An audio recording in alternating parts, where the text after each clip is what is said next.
আজকে চলে আসলাম বন্ধুরা একটা নতুন নার্সারিতে।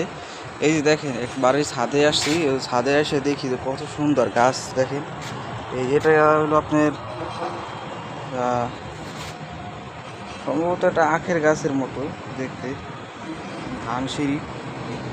তারপরে এই যে বিভিন্ন ধরনের গাছ দেখেন, মরিচ গাছ, ফুল গাছ, তারপর এই যে অ্যালোভেরা গাছ আছে, তারপরে ড্রাগন গাছ আছে, আর এই বিভিন্ন রকমের শাক সবজির গাছ।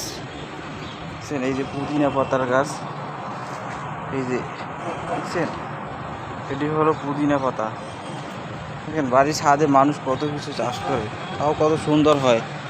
আর আমরা মনে করি যে জমি জমা থাকতে তাও আমরা কেউ চাষ করে খাইতে চাই না। দেখেন তাহলে কতটা মানে অলস হলে যে মানুষ কাজ কাম ছেড়ে দিয়ে এরকম শাকসবজি ফলে যদি দেশটাকে আরও সুন্দর করা যায়। আসলে দেখেন কত সুন্দর যে টমেটো গাছ, কত রকমের একটু ছাদের ভিতরে কত সুন্দরভাবে দেখেন, কত সুন্দরভাবে এই যে বিভিন্ন টবের ভিতরে ফুল গাছ, তারপরে ফলের গাছ, তারপর বিভিন্ন রকমের গাছ দিয়ে দেখেন মানুষ কীভাবে সাজাই রাখছে।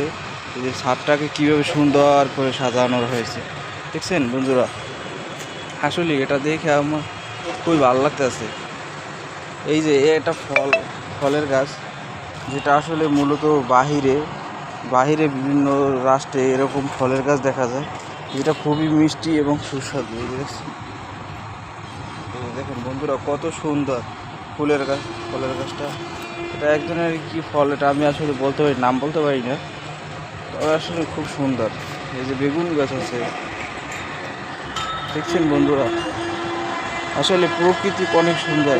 আর এখন আমি দাঁড়িয়ে আছি এই বিশাল এক বিল্ডিংয়ের উপরে। এই যে দেখেন এখান থেকে অনেক দূর দূরান্ত দেখা যায়, বুঝছেন। এই যে